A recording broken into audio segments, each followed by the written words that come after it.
C'est l'heure du bilan En vidéo. où on en est, les gars et les filles. Bonjour tout le monde, bienvenue dans ce nouveau bilan. Et non, on change de nom justement, mais oui, ça va être beaucoup plus logique avec ce système maintenant de recommandations. Le Nicubic News, bienvenue dans ce Nicubic News, faut que j'apprenne à le prononcer. Et en plus, ça fait une cohérence pour ceux qui connaissent le Voxel avec le Voxel News. Cette semaine, je vais vous parler de 3 films. Tout d'abord, un qui est sorti en salle, Borg McEnroe, que je vous déconseille, c'est une contre-recommandation. Le film est mauvais, alors bien entendu, il y a cet aspect reconstitution de l'histoire, ça c'est très bien foutu, que ce soit le physique des acteurs, ils ont été choisis parce que c'est des sosies à moitié. Notamment, je me souviens plus du nom du suédois qui fait Borg, mais c'est la même personne, hein, tout simplement. Par contre, en termes d'intérêt de film, n'existe pas. C'est-à-dire que des phases de jeu, par exemple, à moitié épileptique, ça coupe tout le temps, on comprend rien à ce qui se passe. En plus, ça reconstitue des matchs qu'on peut voir. Alors, pendant le film, je me demandais l'intérêt. Alors, permet de rajouter des gros plans et de dramatiser le truc, reconstituer un truc qu'on peut voir. Je me demande la limite de l'intérêt de ça. Parce qu'au final, vous savez, cet effet un peu mélodramatique de... Ah, pendant le match, il revoit des images quand il était gamin et qu'il se galérait. Qu'à un moment, il fait une crise, il part dans les bois, il crie et il jette des bâtons dans les arbres.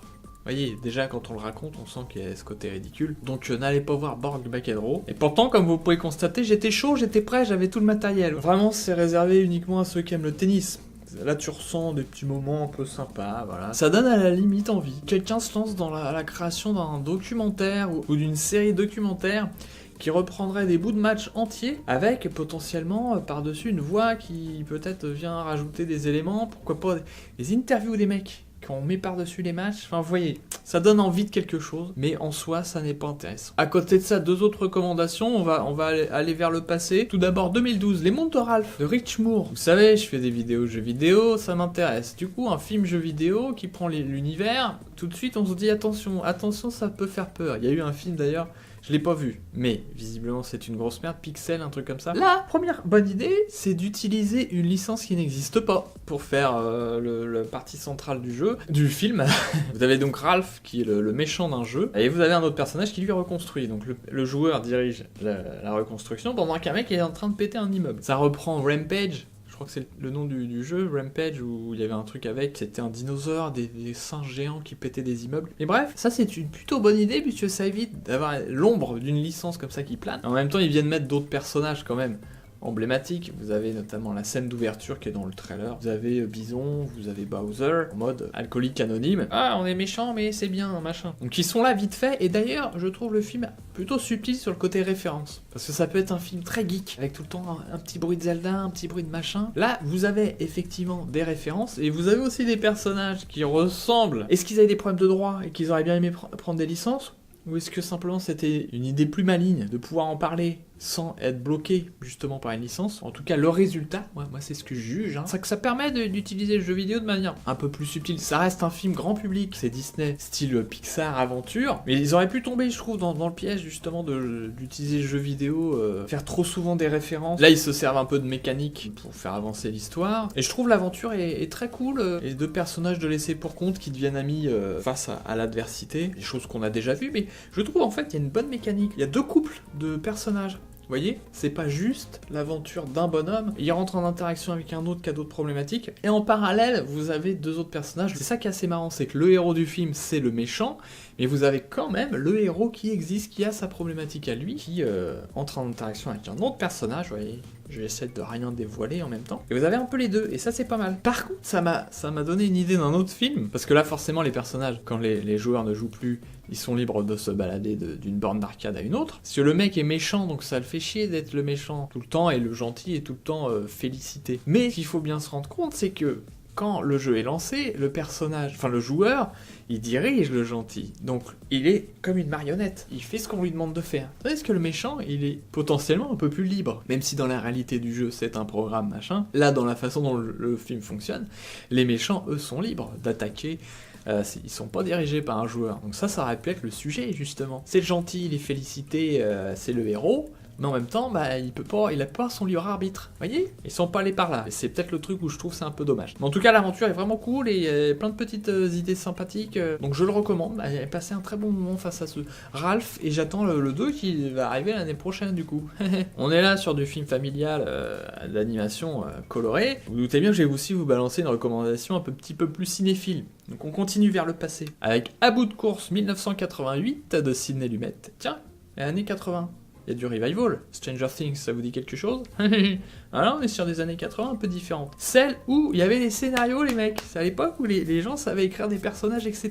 Tu te rends compte à un moment donné que t'es complètement pris dedans, t'es complètement hypnotisé. Je l'ai regardé donc avec des amis. Je peux faire un featuring, Thibaut, c'est lui qui a choisi le film et qui du coup nous a fait découvrir parce que je ne l'avais jamais vu. Tout le monde est hypnotisé. Et pourtant, vu comme ça très rapidement, le film peut paraître banal. Déjà, il est pas très filmé.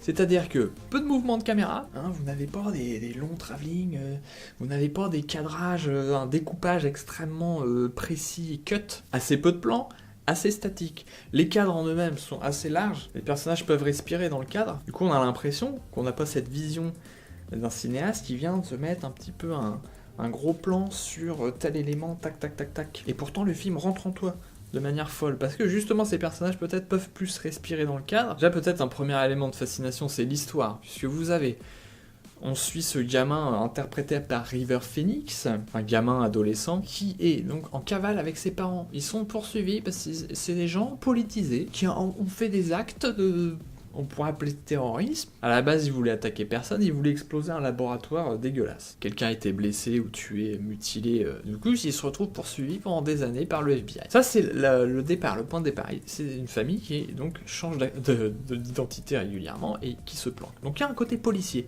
En fait, ça raconte pas tout à fait ça. Ça donne un cadre, une pression du coup sur cet adolescent qui se retrouve à tout moment, quand ils sentent que la police se rapproche, obligé de fuir, de changer de ville, et donc à chaque fois, il est obligé de se faire des nouveaux amis, il va dans une nouvelle école et il est obligé de cacher à moitié son identité. Et notamment, c'est un gamin qui a un talent naturel particulier pour le piano. C'est un musicien né. Et donc voilà, il se retrouve dans une nouvelle école, il fait connaissance. Alors je veux pas trop vous en dévoiler parce que c'est une grosse réglementation, on est sur du 5 étoiles, le rythme est très bon, la façon de caractériser les personnages, vous voyez bien l'attitude. La direction des comédiens est exceptionnelle, mais oui, exceptionnelle. Avec des moyens très simples. Généralement, les moments de dialogue et tout ça, c'est juste du chant contre chant avec un peu de variation, mais paf, l'angle, le changement d'angle se fait au bon moment, et l'attitude des personnages. Là, vous avez toute la complexité psychologique d'êtres humains qui s'aiment mais qui se déchirent parce qu'ils sont pris justement dans des obligations de la société, politique, etc. Et tu dois faire des choix dans ta vie, et ça parle de ça tout le temps, mais d'une manière extrêmement vivante. C'est pas un film exposé, justement, parce que c'est incarné par cette famille qui est au demeurant fort sympathique.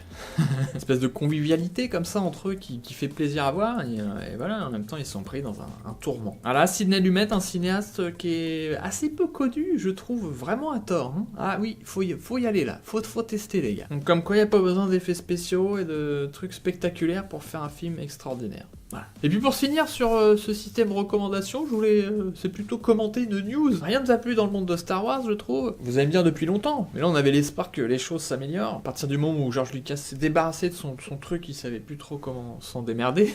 Et donc on l'a vu sur le premier déjà, Star Wars épisode 7. Entre le présent et le passé, ils savent pas trop, ils ont peur de se détacher du truc. Star Wars à la base, c'était quand même un projet fait par des jeunes, indépendants, foucards, qui viennent faire un truc, personne comprend. Les acteurs eux-mêmes sur le plateau, la plupart du temps, ils comprenaient pas trop ce qui tournait. Et bam, c'est devenu un truc incroyable. Et peut-être une des licences les plus puissantes. C'est devenu l'inverse. Ça parlait de la rébellion, justement, contre un système à moitié fasciste. Eux, c'était les rebelles de Hollywood, les mecs. Que maintenant, c'est complètement l'inverse. C'est l'establishment, c'est incarné par Star Wars. Et justement, donc, l'épisode 7 est entre les deux mondes. On est un peu bloqué sur le passé. Moi-même, j'en fais partie. On veut qu'ils remettent un petit peu de latex. Hein, des personnages en animatronique, qu'il y ait des décors réels, hein, et que ce soit pas tout en CGI. Et en même temps, il y a quand même beaucoup de CGI, etc. On peut pas s'en passer. Si on veut faire un film d'une certaine ampleur en 2017, enfin 2016 il est sorti, 2015, 2015 déjà, putain. Et même l'histoire du film, c'est un remake du premier, parce qu'il voulait donc visiblement nous dire, à nous trentenaires, les gars, Star Wars c'est plus pour vous maintenant. Hein, on a détruit, on voit bien comment le film commence avec tous ces éléments visuels et les vaisseaux de l'Empire qui sont des épaves maintenant. C'est fini, on donne à des nouveaux maintenant, des jeunes, ils prennent le relais pour la nouvelle génération de spectateurs. Donc je comprends ce délire. En même temps, le film perd un petit peu je trouve, le délire, le fun que c'était à l'époque. Côté un peu, encore un petit peu, je me prends un peu trop au sérieux, ou je prends le truc trop au sérieux. Beaucoup moins que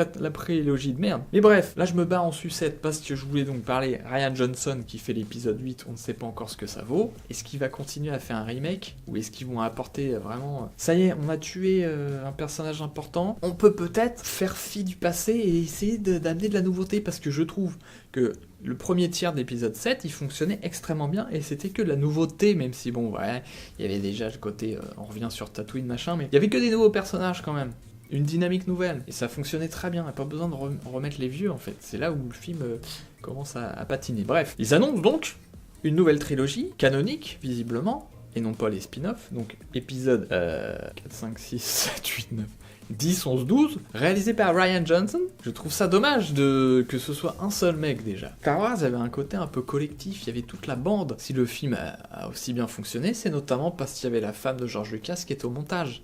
Elle a sauvé le truc parce que ça ressemblait à rien visiblement au départ. Il y avait plein de problèmes de dynamique et tout ça. Le deuxième film n'est pas réalisé par George Lucas, c'est Irvin Kershner qui s'en est occupé. Robocop 2 lui fait que les deux à chaque fois et il y arrive bien je trouve à trouver... Et le troisième, Christian Marquand, encore un nouveau réalisateur. Et là, la trilogie, il y avait ce délire de J.J. Abrams il fait le premier, le deuxième donc Rian Johnson, et le troisième c'était censé être Colin Trevorrow, qui visiblement s'est fait dégager, et c'est J.J. Abrams qui va faire l'épisode 9. Et c'est Rian Johnson qui va faire la trilogie suivante. Autre élément négatif, et vraiment dommage je trouve, c'est ce fameux spin-off de Han Solo qui était censé être réalisé par Phil Lord et Christophe Miller, donc les mecs de notamment Lego, la grande aventure Lego, hein, la bonne surprise, hein, vous l'avez vu ou pas? Bah j'espère pour vous. 21 Jump Street aussi, tu dis qu'est-ce que c'est que ce truc, et en fait un beau délire, et je trouve ça, leur univers un peu fou, ça pouvait très bien s'adapter à Star Wars et retrouver le fun de départ. C'est pas censé se prendre au sérieux, c'est censé être une aventure, un moment de fun.